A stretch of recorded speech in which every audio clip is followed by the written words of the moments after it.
है मसीह का प्यारा वचन, ये है वचन प्यारा। परमेश्वर के धन्य नाम की महिमा हो। प्रभात मनन के सत्र 2480 में आप सभी का बड़े प्रेम के साथ स्वागत करता हूं। आइए आज के मनन के लिए हम पढ़ते हैं पत्रस की दूसरी पत्री, दूसरा अध्याय, पद 5 और 6। और प्राचीन युग के संसार को भी ना छोड़ा, वरन भक्तिहीन संसार पर महाजल प्रलय भेजा और धर्म के प्रचारक नूह समेत 8 व्यक्तियों को बचा लिया, और सदोम और अमोरा के नगरों को विनाश का ऐसा दंड दिया कि उन्हें भस्म करके राख में मिला दिया, ताकि वे आने वाले भक्तिहीन लोगों की शिक्षा के लिए एक दृष्टांत बने। परमेश्वर के वचन के अनुसार भक्ति शब्द का अर्थ परमेश्वर के साथ व्यक्तिगत घनिष्ठ संबंध से उत्पन्न प्रेम से भरा भय है। जैसे एक पुत्र या पुत्री को अपने पिताजी से उत्पन्न भय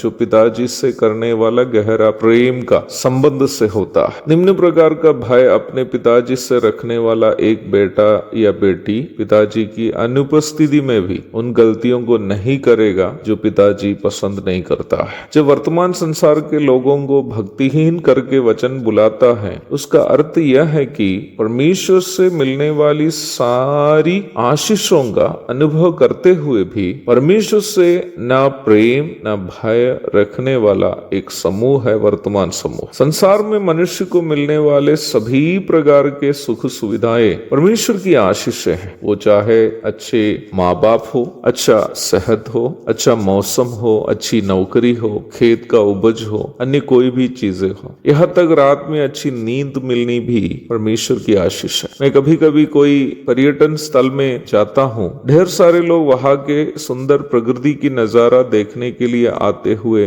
देखता हूँ, और वे उसका आनंद भी लेते हैं, परंतु कोई भी उन सुंदर नजारों का सृष्टि करता परमपिता परमेश्वर का धन्यवाद अर्पण करते हुए मैंने कभी नहीं देखा। मैं बिहार में ऐसे कुछ लोगों को भी जानता हूँ जिनको या जिनके परिवार के कोई पति या पत्नी या बच्चे को प्रभु से प्रार्थना करने से न केवल बीमारी से बल्कि मृत्यु से भी छुटकारा मिला, परंतु जब चंगाई मिल जाती हो तो प्रभु से कभी आभारी नहीं रहे। अर्थात प्रभु से लोगों को आशीष चाहिए लेकिन प्रभु को नहीं चाहिए। मसीही कहलाने वाले में भी एक बड़ा समूह इस प्रकार के बेधन्यवाद की मानसिकता रखने वाले। ऐसी बुरी मानसिकता के लोगों को वचन में भक्तिहीन करके यहाँ परिचय कराए हुए। ऐसी मानसिकता के 2 समूहों का परमेश्वर नाश करने का जिक्र यहाँ किए हुए है। एक नूह के जमाने का समूह और दूसरा सदोम और अमोरा के लोग। नूह के समय भी एक समृद्ध समय था। दुनिया के लोग सांसारिक समृद्धि में आनंदित होकर जीवन बिताते थे। सदोम और अमोरा के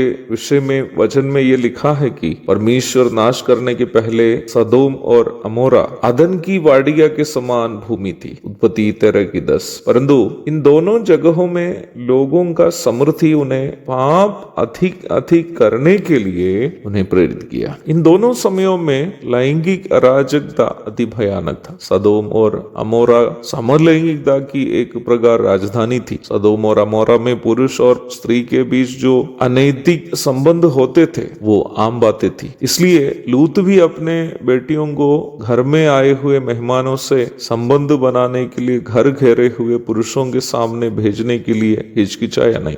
अपने बाप के साथ वो कार्य करने के लिए जो सोच भी नहीं सकता करने में उन लड़कियों को भी शर्मिंदगी नहीं लगने के कारण उस समाज के लैंगिक अराजकता ही था। लेकिन हम इस बात को कभी भी नहीं भूल सकता कि उन समूहों को लैंगिक अराजकता में जीने के लिए प्रेरित की हुई बात भी वहाँ का समृद्धि था। वर्तमान काल के यूरोप और हमारे भारत में भी आर्थिक रूप में समृद्ध शहरों में जो अधार्मिकता और लैंगिक अराजकता हम देखते हैं वो आर्थिक समृद्धि का एक परिणाम है। मसीही परिवारों में भी देखिएगा, धनी मसीही परिवारों में की कई लड़कियों को अल्प वस्त्रधारी होकर चलने के लिए जो अधिक प्रेरणा होती है वो हम गरीब घर के लड़कियों में नहीं देखते हैं। परमेश्वर से आशीष पाने के बाद परमेश्वर परमेश्वर की निंदा करके जीने की मानसिकता, परमेश्वर को प्रकोप करा के उनसे श्राप मंगवाने का कार्य, कम से कम असीलों भी इन घिनौने कामों से दूर रहना चाहिए। अन्यथा परमेश्वर से दंड मिलने पर